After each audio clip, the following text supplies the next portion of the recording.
한 번 더 기도하겠습니다. 하나님 아버지, 우리에게 이 새날을 허락하여 주심을 감사합니다. 아멘. 새 창조의 역사가 우리 인생 가운데 넘쳐나게 하여 주시고 아멘. 하나님의 손길에 붙들림 받아 설 수 있도록 날마다 우리의 삶을 주장하여 주시옵소서. 아멘. 주의 충만한 은혜를 받아 세상을 싸워 이길 때 날마다 우리에게 권능으로 함께하여 주시옵소서. 아멘. 예수님의 이름으로 기원하옵나이다. 아멘. 아멘. 하나님의 크신 복이 여러분 가운데 임하기를 원합니다. 아멘. 다 얼굴이 다 보이시네. 사모님 좀 옆으로 좀. 예. 잠깐 그 장로님 옮기셨네 자리를. 예. 말씀을 대하면서 우리가 함께 보려고 하는데요. 이 신년에 사실 이 복에 대한 이야기를 할 때 사실 이 말씀을 가지고 축복기도 하는 것으로 원래는 보통 신년 예배를 드립니다. 그런데 오늘은 어떻게 보면 제가 이 말씀을 가지고 처음 서는 거니까 이 말씀의 의미에 대해서 여러분하고 나누고 그 말씀 속에서 우리가 어떤 것들을 바라봐야 되는지에 대한 이야기를 나눠보려고 합니다. 사실 이 구약의 축도와 신약의 축도가 있습니다. 신약의 축도는 우리가 맨날 보는 것처럼 고린도전서에 나와 있는 것처럼 그 메시지가 고린도후서에 나와 있는 것처럼 그 메시지가 마지막에 저희 축도문이죠. 그런데 구약의 축도문은 바로 이 부분입니다. 여호와 너에게 복을 주시기를 원하며 너를 지키시기를 원하며 너를 향하여 드사 은혜 베푸시기를 원하며 이제 이 얘기가 그 구약의 축도문이죠. 그래서 이 구약 축도문을 가지고 이렇게 하라고 한 거예요. 이 당시에 뭘 하라고 한 거냐면 이스라엘 백성에게 이렇게 선언해라.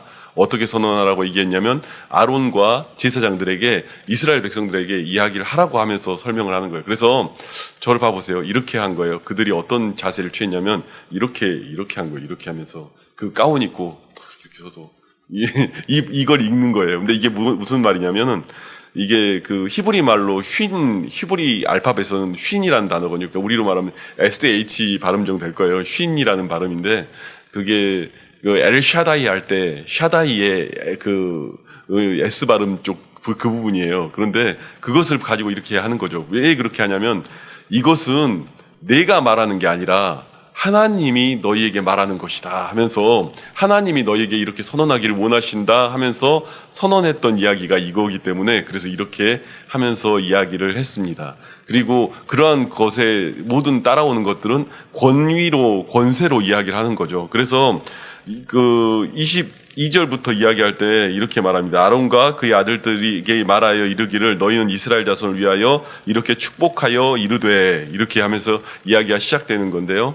그때 여기서는 그 축복하다라는 그 부분을 쓸 때 그 말을 하다 이럴 때 하마르라는 단어를 씁니다. 그러니까 이게 하마르가 어디에 나오는 거냐면 창세기에 창조의 이야기들 이루어질 때 따바르라고 하거든요. 따바르가 뭐냐면 하나님이 말씀하시되 이것이 이렇게 이루어질지어다 할 때 창조할 때 쓰는 단어가 하나님의 말씀으로 이루어진다 할 때 따바르라고 표현해요. 그런데 여기서 하마르라 말은 그런 권위로 같이 이야기를 하는 거예요. 그러니까 이 말은 곧 너희가 아론과 제사장을 통해서 이야기를 되고 있지만 이것은 아론과 제사장의 이야기가 아니라 하나님의 권위로 이렇게 이루어지기를 원한다. 그런데 그 얘기가 오늘 본문이죠. 여호와는 내게 복을 주시고 너를 지키시기를 원하며 여호와는 그의 얼굴 내게 비추사 은혜 베푸시기를 원하며 여호와는 그 얼굴 내게로 향하여 드사 평강 주시기를 원하노라 할지니라 하라. 아멘. 우리에게 이러한 은혜가 임하기를 원합니다. 누군가가 그런 이야기를 하더라고요. 예배를 드리고 살아가는 삶과 예배를 드리지 않고 살아가는 삶에 대하여 저한테 그런 얘기를 하는데 사실은 옆에서 보면 돈 버는 거 똑같고 일하는 거 똑같고 고생하는 거 똑같은데 그분이 그런 얘기를 하더라고요. 한 몇 주 예배를 드리고 나서 저한테 하는 얘기가 예배를 드리고 난 삶과 예배 드리지 않는 삶에 대해서 옆에서 보는 목사 입장에서는 돈 버는 거 똑같고 사는 거 똑같고 환경 다 똑같은데 뭐가 달라졌나 했더니 그분이 그 얘기를 하더라고요. 은혜가 달라졌습니다. 사람을 만나고 누구를 대하고 행동하는 모든 삶에 내 삶에 은혜가 있었고 평강이 있었다가 모든 것 나머지 삶은 다 똑같은 것 같은데 만나는 사람에게 내가 은혜를 전할 수 있었고 평강을 전할 수 있었다 이렇게 얘기하더라고요. 근데 제가 왜 이 얘기를 드리냐면 사실은 우리가 하나님의 안에서 누리고 들어가는 그 자리에 가면 삶과 모든 것들이 다 비슷비슷해 보이는데 은혜와 평강이 우리 가운데 있다는 것은 굉장히 큰 선물입니다. 실은 그게 어찌 보면은 더 큰 일인지도 몰라요. 여러분, 우리가 세월을 살아가다 보면 더 느끼잖아요. 나이가 들어가고 인생을 더 살아가다 보면 더 느끼는 게 뭐냐면 결국 내가 평강 가운데 살아갈 수 있다라는 것 자체가 굉장히 큰 일이라는 생각이 들게 되죠. 그것을 누리고 바라보게 되는 것입니다. 그것이 가장 큰 선물인데 사람들이 사실 생활하면서 그걸 생각지 않아요. 아, 내가 오늘 또 살아가는데 평안하구나. 오늘 또 내가 살아가는데 마귀의 계기에 틈타지 않고 내가 오늘 또 살아갔구나. 이거 자체가 굉장히 큰 사건인데 사실 그걸 큰 사건으로 생각 안 할 때가 참 많죠. 그런데 실은 그것이 우리에게 주어질 때 그 어떤 것보다도 가장 큰 선물로 우리에게 주어진 것을 볼 수 있어야 합니다. 오늘 이 성경 말씀이 그렇게 얘기합니다. 여호와 내게 복을 주시고 너를 지키시기를 원하며 라고 하는데 그 복이란 말은 오늘 히브리 말이 너무 많이 나오긴 하는데요. 바라크라고 합니다. 바락이라고 하는데 바라크의 그 복이라는 말은 이런 거예요. 이제 가장 쉬운 의미는 무릎 꿇다, 엎드리다 라고 표현되어 있습니다. 그러니까 우리가 생각할 때, 와, 내가 복을 받았다라는 건 여러분 성경대로 얘기하면요. 내가 주님의 뜻 앞에 굴복했습니다. 내가 주님이 아니면 살 수가 없습니다. 이것이 고백되는 사람이 복받았다고 얘기하는 거예요. 그러니까 그 히브리인들에게, 유대인들에게 그 하나님이 얘기한 복이라는 건 뭐였냐면은 너희가 주님의 뜻 앞에서 머리 숙였을 때, 고개 숙였을 때, 그리고 그 앞에 무릎 꿇었을 때 하나님이 주시는 그 일들이 이루어지는 것이 복이라고 얘기하는 거죠. 우리가 생각하는 복하고 좀 많이 다릅니다. 그런데 여러분, 이 성경에 나와 있는 팔복이나 모든 성경에 나와 있는 복들은요, 다들 보면 뭐냐면 천국에 대한 소망과 약속들이 새겨져 있어요. 하나님 나라에 대한 소망들이 새겨져 있는 거죠. 그래서 결국 그 복이라고 말하는 건 뭐냐면 내가 내 뜻이 아니라 주님이 내 삶을 주장하기를 원합니다. 내 방식이 아니라 주님이 나의 모든 것이 되시길 원합니다. 그것이 우리에게 주어진 복이라는 것을 어느 날 살아가다 보면 우리가 더 알게 되죠. 인생에 의지했던 것, 세상에 의지했던 것, 세상에 정말 바랬던 것, 그 모든 것들을 쫓아봤는데 사실 그 안에 그렇게 거대한 일들이 없지 않습니까? 크게 막 우리가 생각할 수 있는 일들이 없지 않습니까? 그런데요, 하나님이 복을 주신다 할 때 여러분 머리 숙여야 그 사람이 복을 받는 거지, 그 앞에서도 계속 목이 곧아가지고 나는 내 생각이 어떻고 나는 내 뜻이 어떻고 이러면 어떻게 복을 받겠습니까? 그래서 여러분 복 받았다는 말은요, 어느 날 하나님의 이야기가 흘러갈 때 그 얘기가 내 사건이 됩니다라고 느껴지는 것이 복인 거예요. 여러분 가끔 저희가 성도님들과 대화하거나 많은 이들 대하다 보면 상담을 받거나 이러다 보면 그런 분들도 있습니다. 아유, 살아가다 보니까는 뭐 이런 푸념 저런 푸념, 이런 고통 저런 아픔 막 이야기하는데 실은요, 그걸 넘어서서 주님 앞에 머리를 숙일 수 있다는 것 자체가 가장 거대한 복이죠. 예전에 어떤 형제가 저한테 상담을 했습니다. 상담을 하는데 난 진짜 인생 쓰레기로 살았습니다. 난 정말 뭘 못하겠습니다. 난 진짜 못 해먹겠습니다. 막 이러면서 푸념을 하는데, 그런데 저를 찾아와가지고 그 얘기를 하는 그 모습 속에 그 어느 부분을 이야기를 나누다가 그래도 예배 드리려고 하는 그 모습을 보면서 제가 그 친구한테 설명을 해줬어요. 야, 너는 복 받았어. 무슨 복을 받았냐면 예배 드릴 수 있는 복을 받았어. 예배 드릴 수 있는 복을 받았어. 예배 드리려고 주님밖에 없습니다 하고 나올 수 있는 복을 받았어. 내 가장 거대한 가치가 주님 앞에 있습니다. 그것을 고백할 수 있는 그 복을 받았어 라고 이야기를 했어요. 그래서 예배에 제가 그 친구한테 했던 말이 뭐냐면 가장 기초 단위가 뭔 줄 아니? 예배라는 곳의 가장 기초 단위가, 예배라는 것의 가장 기초 단위는 예배 본능이야. 예배가 본능처럼 느껴질 때, 그러니까 우리가 어떤 본능적으로 뭔가를 하는 것처럼 내가 정말 살기 어렵고 힘들고 고통스러운 그 환경과 상황 속에서 내가 내 정말 밑바닥 끝에서 나 돌아갈 집이 있지라고 생각되면서 하나님을 그리워한다고 하는 것 자체가 가장 거대한 복이라는 거죠. 하나님을 그리워합니다. 난 주님을 만나기를 원합니다. 주님을 만나기를 원합니다. 난 정말 삶이 다 망그러졌고 모든 것 다 안 되는데 난 주님 만나기 원합니다. 그 앞에 머리 숙이고 주님 나는 죄인입니다라고 고백할 수 있다면, 그 본능이 내 밑바닥에서 끌어오른다면 그것이 복받은 사람들인 거죠. 예배의 가장 기초단이 전 본능인 것 같아요. 예배가 본능처럼 내게 느껴지고 이 모든 시간이 본능처럼 나와지는 거. 저는 전에 평안교에 있으면 꼭 그런 경우 있었어요. 코로나 때 예배 문이 닫히고 모든 것들이 온라인화되고 막 이럴 때, 그래도 저희는 뭐 주일날 교회는 지키고 있거든요. 성도들은 안 와도. 그리고 우리끼리 예배 드리고 항상 그렇게 했었는데, 꼭 어르신 권사님들이 한 분씩 오세요. 그러니까 그분들한테 아무리 통제를 해도 자기도 알아요. 아는데 몸이 반응을 해. 예배를 와, 교회를 와. 이게 몸이 반응해서 와. 근데 그분들을 얼마나 감사하고 또 그런 모습들이 얼마나 감격스러운지 몰라요. 왜냐하면 당신도 알아요. 그걸 근데 잊어버렸어. 근데 몸이 반응을 해서 교회를 향해서 자기 발걸음을 떼는 거예요. 그냥. 그런데 어떻게 보면 저는 그 순간순간들이 본능이구나 하는 생각들이 드는 거예요.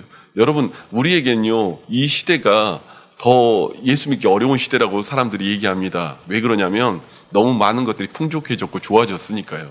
그런데 어느 날 내 안에서 그 본능이 살아 역사하면서 하나님을 찾겠다고 구하고 내가 주님 안에서 뭔가를 하겠다고 결정하기 시작하면 주께서 우리 가운데 일하시고 역사하시는 시간들이란 말입니다. 여러분, 주님 앞에 머리 숙이는 게 복받는 사람의 자리예요. 이게 지금 24절에 나와 있는 복에 대한 이야기예요. 내게 복을 주시고 너를 지키시기를 원하며, 너를 지키신대요. 그 복을 받는 자에게 하나님이 지키시는 복이 그 가운데 있는 거죠. 여호와는 그의 얼굴 내게 비추사 은혜 베푸시기를 원하며, 사실 은혜를 베풀기를 원한다라고 하는데 하나님께서 얼굴빛을 이제는 여러분과 함께 대면하며 볼 수 있는 은혜를 주신 거죠. 이것이 고린도전서에 나와 있는 이야기처럼 어떤 얘기를 하는 거냐면, 주님이 이제는 얼굴과 얼굴로 대면하여 볼 수 있는 은혜가 우리 가운데 주어진 거죠. 사실 우리는요, 아무리 거룩하다, 아무리 괜찮은 사람이다 이야기해도요, 그렇게 깨끗하고 거룩한 사람 없습니다. 모든 사람이 죄인이 돼 한 명도 의인이 없으니까 우리는 사실 누구도 그럴 수 있는 사람이 없습니다. 그 말은 무슨 말이냐면 우리가 주님 만날 수 있는 사람도 사실은 없단 말입니다. 저는 죄인이라서요. 다 죄인이에요. 다 죄인이어서 사실은 그 누구도 자신 있게 주님 앞에 그렇게 설 수 있는 사람은 없습니다. 누구나. 우리가 문득문득 생각하는 모든 이야기들 속에 살인이 없습니까? 간음이 없습니까? 그 모든 생각하는 모든 것 속에 누구를 저주하고 미워하고 다 모든 자리에 다 가 있잖아요. 그러니까 우리는 태생적으로 죄인의 그 모습 속에 있습니다. 그러나 단 한 가지 자격으로 우리가 주님을 만나는 거죠. 예수의 보혈의 은혜로 그의 긍휼하심을 따라 때를 따라 돕는 은혜를 얻기 위하여 은혜의 보좌 앞에 나오게 하신 주님의 은혜로 우리가 그 가운데 나아갈 수 있는 거죠. 예수 그리스도가 우리를 위하여 십자가를 지심으로 우리가 유일하게 설 수 있는 방식이 주님의 은혜를 구할 수 있게 된 겁니다. 그래서 우리에게 할 수 없는데 칭의라고 하면 무슨 말이냐면 자격이 없는데 자격을 얻었다는 말이에요. 의롭지 않는데 의롭다는 말을 들었다는 얘기예요. 우리는 그럴 수 없는데 그럴 수 있는 은혜 가운데 설 수 있게 된 것이죠. 여러분, 오늘 그 은혜가 여러분 가운데 있기를 바랍니다. 우리는요, 예배라고 이렇게 열어놓고 어떻게 보면 이렇게 사람들 간의 관계와 그냥 어찌 보면 이렇게 공간을 열어놓고 예배를 드립니다. 그런데 이 공간 속에 주님이 보신다는 사실이죠. 이 공간 가운데 주님이 보신다는 사실을 잃어버리면요, 이게 그냥 교제하는 그런 공간밖에 안 돼요. 세상 교제랑 뭔 차이입니까? 그냥 어느 순간 비슷한 사람들끼리, 착한 사람들끼리 모여서 얘기한다고 그게 무슨 교회겠습니까? 그런데 주님의 보좌 앞에 나오는 은혜가 있음으로 인해서 그 모든 것들이 달라진 거죠. 여러분, 교회가 세상 모임 되는 거 너무 쉽습니다. 제가 이전에 전도팀을 인도하는데, 이전에 전도팀을, 그 전교회 전도팀을 인도할 때 잘했다는 얘기를 많이 들어서 다음 교회 와서 전도팀을 인도하게 된 거예요. 그런데요, 그 전에 전도팀은 참 하나님이 많이 부어주셨어요. 20명으로 시작했던 전도팀이 한 6개월 만에 80명이 됐으니까. 왜 80명이 됐냐면 그곳에 오면 기도응답이 다 이루어진다는 소문이 나니까 권사님들이 때로 막 몰려와가지고 80명이 됐으니까 나올 때까지 기도응답 못 받은 사람이 없을 만큼 하나님이 역사를 많이 해줬어요. 근데 그만큼 저와 마음을 합해서 뜨겁게 같이 기도하자고 하면 뜨겁게 같이 기도해 줬었어요. 솔직히 그분들이 은혜를 너무 사모해서 그렇게 막 간절히 부르짖고 구하자고 그러면 간절히 같이 부르짖고 뭐 몇 시간이고 기도하고, 그러니까 그분들 안에서 하나님의 일들이 부른 대로 간구한 대로 나오는 거예요. 그런 응답들이 또 이루어지고 그렇게 돼서 한참 잘 됐는데, 그 다음 전도팀을 갔더니 참 교회가요, 오래된 전도팀들 보다 보면 힘든 게 있어요. 뭐냐면 본인들끼리 굳은 게 있거든요. 전도하러 나가자고 하기 전에 제가 기도회를 1시간씩 하거든요.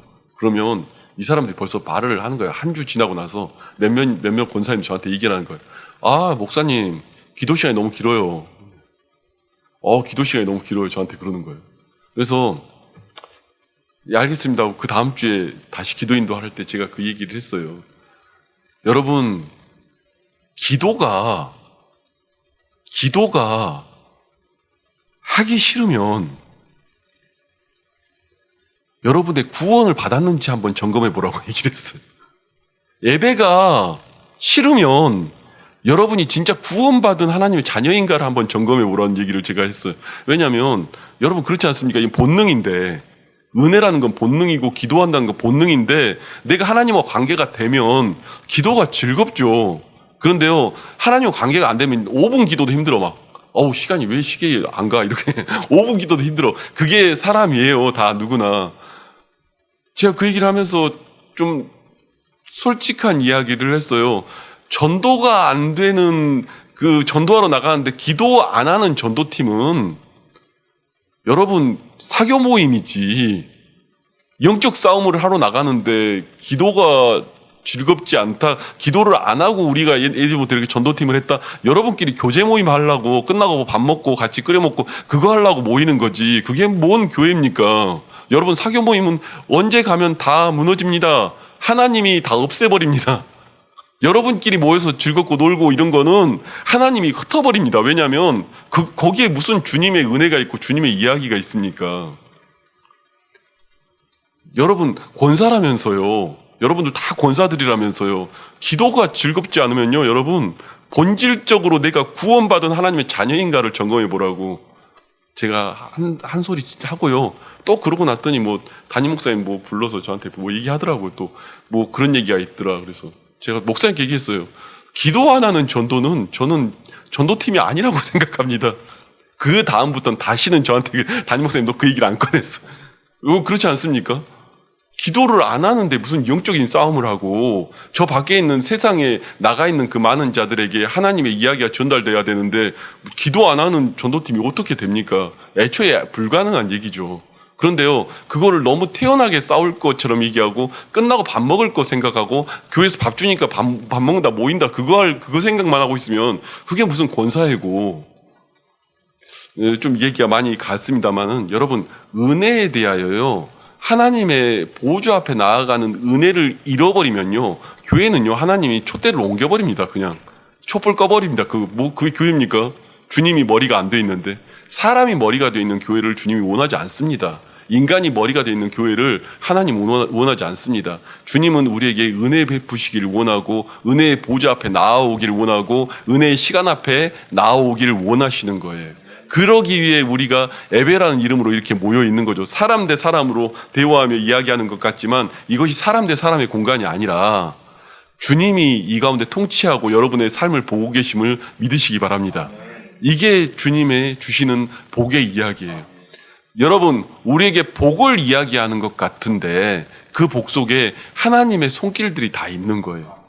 그 가운데 나아갈 때 하나님의 이야기들이 우리 가운데 넘쳐나는 거죠. 주님은 오늘 그 어미한 이야기로 내게 비추사 은혜 베푸시기를 원한다고 이야기하는 거예요. 여러분, 우리가 이 땅을 살고 이 땅을 밟고 지내고 있지만 언젠가 주의 심판대 앞에 섰을 때 우리가 어떤 말을 들을지 어떻게 합니까? 그날을 바라보고 오늘 우리가 다 걸어가는 것 아니겠습니까? 그 가운데 걸어갈 때 주님, 내가 한 날을 살아가며 한 순간순간을 살아가지만 내 예배가 영과 진리로 드려지는 예배가 되기를 원합니다.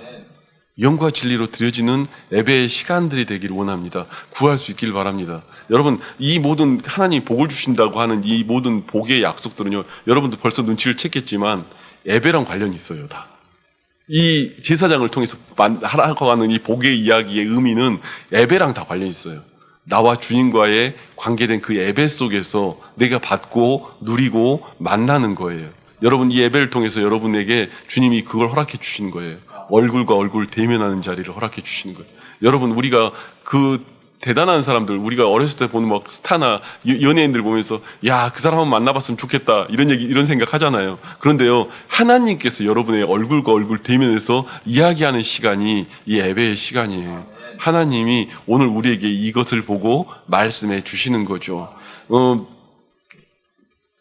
빌립이 그 지난번에 말씀 중에 나눴던 것처럼 빌립이 내가 주님의 얼굴을 보기를 원합니다. 그랬더니 예수님이 하시는 말씀이잖아요. 나를 봤는데 하나님 본 것 아니겠느냐.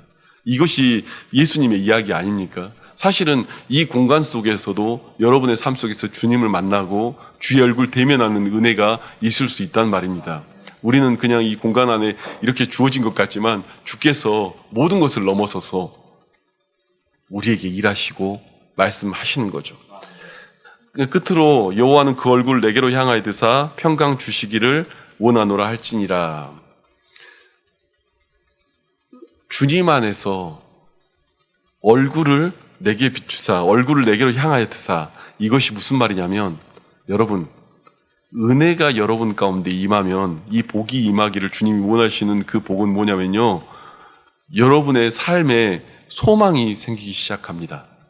얼굴을 향하여 드는 것이 무슨 말이냐면, 여러분의 눈이 이 땅에서 하늘로 옮겨지는 은혜가 있다는 말이에요. 여러분의 눈의 시각이 하나님이 주실 그 모든 기업들이 보이기 시작하는 거예요. 하나님이 우리에게 주실 소망들이 우리 가운데 보이기 시작하는 거예요. 여러분, 주님의 은혜를 입었다. 그 말은 무슨 말이냐면, 어느 날 꿈을 꾸지 못했던 그 인간이 꿈을 꾸기 시작하고요. 어느 날 바라보지 못한 것들을 고개를 들어 바라보기 시작하고요. 하나님의 일들과 그 모든 것들을 바라보기 시작하는 거예요. 제가 영적인 얘기를 조금만 드리면, 천국 얘기를 조금만 하겠습니다. 여러분, 천국에 대해 표현할 때요, 하늘에 있는 형상과 땅에 있는 형상과 땅 아래 물속에 있는 형상들로 모든 것들이 그 부활체에 대한 이야기할 때 그렇게 표현하잖아요. 여러분, 천국을 가도요, 여러분, 돼지는요, 목이 안 들어집니다, 하늘로. 그래서 땅만 보고 먹을 것만 쳐받고 돌아다니는 거예요. 그런데 제가요, 어떤 목사가 그렇게 사는 거를 제가 기도 중에 본 적이 있어요. 천국의 부활체에 대하여 보는데, 사람의 형상이 아니라 돼지의 형상으로 땅 아래 것만 쳐다보고 땅의 것만 보고 살다가 그곳에 가니 그 모습 그대로 땅의 것만 바라보고 고개 못 들고 살아가는 그런 부활체도 있더라고요. 여러분, 사람은 하나님 형상대로 지으심을 받았습니다. 그러면 여러분, 하나님의 형상의 부활체가 여러분 가운데 임하기를 원하는 마음으로 저는 세게 말을 하는 거예요. 이 땅에 이 예배가 승리하고 성공하라고 이야기하는 거예요. 아니, 목사로 살아갔는데 고개 한번 땅 하늘 못 쳐다보고 땅만 쳐다보고 쳐받고 먹을 것만 쳐받고 그 욕심 따라 살다가 그곳에 가서 그렇게 사는 그 돼지 같은 모습보다 하늘의 형상을 취하고 살아야 되지 않습니까? 하늘의 형상을 보고 살 수 있는 하나님의 자녀들이 되지 않습니까? 시야가요, 눈에 보이는 것이 땅 아래 것만 보고 쳐받고 사는 사람이 있어요. 부활한 모습도 그 모습이에요. 제가 얼마나 그 기도 중에 그런 것들 보면 두렵고 떨리는지 몰라요. 이 땅에 욕심만 부리고 맨날 무슨 입에 말만 꺼내면 자기 속에 든 것이 튀어나오는데 계속해서 그 모든 것들이 다 땅의 것들과 땅에 냄새나는 것들로만 쏟아붓고 살고, 아무리 진주를 갖다 줘봐야 밟아버리고 진흙탕 가운데 뒹구는 게 돼지의 속성 아닙니까? 이게 성경에 나와 있는 이야기잖아요. 그런데요, 그렇게 살아요. 여러분, 시야가 바뀌는 복이 여러분 가운데 임하기를 축원합니다. 눈이 바뀌어야 돼요. 우리가 하늘의 것을 봐야 하늘의 일들을 생각하고요. 오늘 우리가 하늘의 것들을 봐야 이 땅의 것에 대하여 그렇게 보는 것이 아니라 하나님이 내게 주어지는 기업과 그 은혜대로 살아가진단 말입니다. 내 물질과 환경과 삶과 모든 것들이 있어요. 그런데요, 그것이 어디다 쓰다가 어디다 사라지는지를 보는 거, 그걸 생각하는 거냐, 아니면 정말로 하늘의 기업들을 바라보고 생각하고 살아가는 거냐, 그곳에서 주께서 복의 복을 더하실 겁니다. 왜냐면요, 하늘의 기업을 누리는 자에겐 하나님이 이것도 써봐, 이것도 써봐, 이것도 써봐, 저것도 써봐, 저것도 써봐, 이렇게 주님이 계속해서 주시는 반면에 땅을 보고 사는데 그거 계속 그래 죽어버리라고 그냥 땅의 것만 먹고 처박고 살라고 그렇게 몰아주겠습니까? 제가 오늘 조금 조심스러운 얘기를 했는데 제가 너무 안타까워서 그래요. 제가 그분이 목사님이었으니까 너무 안타까워서 한 얘기. 땅의 것에 땅의 고개 한번 위로 한번 못 쳐들고 살다가 그게 부활체면 어떻게 하겠습니까? 여러분, 우리의 시야가 바뀌어야요, 주님이 우리에게 주실 것들이 보이기 시작해요. 그래서 성경의 구약에 이들에게 주신 하나님의 복이 뭐냐면 너의 시야가 바뀌는 거예요. 너가 바라보는 게 바뀌는 거예요. 너가 생각하고 살아가는 것들이 바뀌는 거예요. 그래서 그렇게 꿈꾸는 거예요. 주님, 우리 교회를 통해서 하나님이 어떤 일을 이루시기를 원합니다. 이전에 어떤 것들이 아니라 오늘 우리에게 주어진 모든 상황 속에 어떤 일들이 이루어지기를 원합니다. 어떤 영혼들이 구원받기를 원합니다. 어떤 상황들이 변화되기를 원합니다. 하늘에 속한 그 모든 집과 모든 것들이 달라지기를 원합니다. 제가 천국 얘기를 조금만 더 드리면요, 여러분, 천국에요, 면류관을 얘기하면 우리가 생각할 때 면류관이 막 어마어마하게 크면 그걸 어떻게 사냐 그러잖아요. 여러분, 면류관이 집채만한 사람도 있어요. 근데 그거 어떻게 사냐 그러잖아요. 여러분, 물리적인 공간이 아니기 때문에 그게 가능한 거예요. 물리적인 우리가 생각하는 그 관을 어떻게 쓰고 사냐, 이게 아니기 때문에 가능한 거예요. 그래서 천국은 침노하는 자의 것이라 차고 넘치고 계속해서 넘어갈 수 있도록 그것들이 날마다 더 우리에게 주어질 수 있는 거예요. 여러분, 그 침노가 여러분 삶 속에 이루어지길 바랍니다. 이거 못 보면요, 이 땅에서요, 뭐 먹고 살지, 뭐 하지, 뭐 어떻게 하지, 그래 내 자녀는 어떻게 살리고 어떻게 하지, 그것만 보고 쳐받고 아래만 보고 살다가 천국 가서도 그게 부활체면요, 어떡하겠습니까? 여러분, 시야가 바뀌는 은혜가 있기를 원합니다. 시야가 바뀌어서요, 하나님이 우리에게 주실 것들이 보이는 은혜가 있기를 원해요. 원래 송구영 씨 예배 때 이 말씀을 가지고 원래 나눌까 생각을 했습니다. 왜냐하면 송구영 씨네 우리의 옛것을 내어놓고요, 진짜 주님이 주신 복으로 바꿔가야죠. 그리고 목사로서 할 수 있는 게 뭐겠습니까? 정말 이렇게 한 그 고백처럼 여러분에게 하나님이 이렇게 복을 임하기를 원하신다, 이렇게 구할 수 있는 게 제 고백 아니겠습니까? 제가 여러분에게 그렇게 말씀드리고 싶은 게 제 이야기 아니겠습니까? 저는 스피커입니다. 그냥 스피커라 그냥 전달하는 자일 뿐입니다. 그러나 그 복이 임하는 것은 눈에 보이지 않고 손에 만진 바 되지 않지만 살아계신 하나님이 이 가운데 운행하시고 여러분에게 일하시기를 원하시는 약속들이 있는 거예요. 그 약속들이 저와 여러분 가운데 있기를 축원합니다.